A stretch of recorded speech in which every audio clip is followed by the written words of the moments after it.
लाखों साल पहले जब अंतरिक्ष में हमारी आकाशगंगा, जिसका नाम मिल्की वे है, का निर्माण हुआ, तब उसी आकाशगंगा में जन्म लिया एक अनोखे ग्रह ने, जिसको आज हम पृथ्वी के नाम से जानते हैं।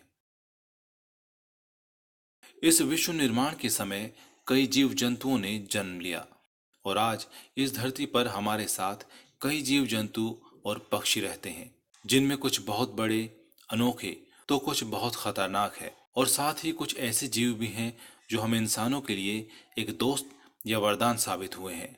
सबसे मूल्य वरदान है गोवंश। गोवंश शुरू से ही मनुष्य को बहुत कुछ देता आया है, भले ही वह कृषि में योगदान हो या गाय के दूध के रूप में पोषण। गाय हमेशा से ही पूजनीय रही है, लेकिन आज यह विश्वास कहीं न कहीं टूटता नजर आ रहा है। गोवंश सड़कों पर आवारा पशुओं की तरह दर दर भटकने के लिए मजबूर है, क्योंकि गाय ज्यादातर लोगों के लिए पूजनीय नहीं, बल्कि एक इस्तेमाल की वस्तु मात्र बनकर रह गई है। दूध नहीं देने पर ज्यादातर पशुपालक गायों को सड़कों पर खुला छोड़ देते हैं, जिससे यातायात तो बाधित होता ही है, साथ ही साथ गायों को भी नुकसान होता है और वह सड़क पर मनुष्य द्वारा फेंका गया कचरा खाने को मजबूर हैं, जिससे गायें बीमार हो जाती हैं या दुर्घटनाग्रस्त हो जाती हैं। और ऐसी ही गायों को श्री कृष्ण बलराम सेवा ट्रस्ट एवं जयपुर नगर निगम द्वारा गो पुनर्वास केंद्र हिंगोनिया लाया जाता है।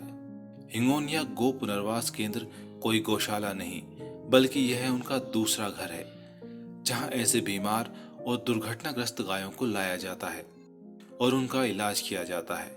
इनमें से कई गायें तो बहुत बुरी स्थिति में लाई जाती हैं, या तो उनके साथ कोई भयानक दुर्घटना हो जाती है, या किसी मनुष्य द्वारा उसे प्रताड़ित किया जाता है, या फिर बहुत ज्यादा पॉलिथीन खाने से बीमार पड़ जाती हैं। इस तरह से बीमार, दुर्घटनाग्रस्त और प्रताड़ित गायों की यहाँ देखरेख कर उन्हें ठीक किया जाता है और एक नया जीवन दिया जाता है।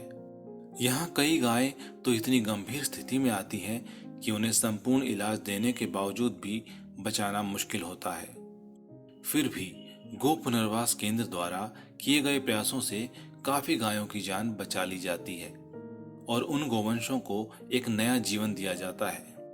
लेकिन जो ज्यादा बीमार और घायल गोवंश वहां मर जाते हैं, हम सिर्फ उन्हीं की चर्चा करते हैं। तो उम्मीद करता हूं कि आप हमारी बात समझ गए होंगे।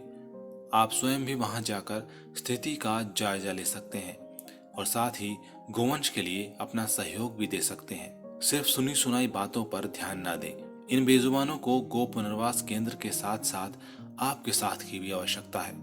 धन्यवाद।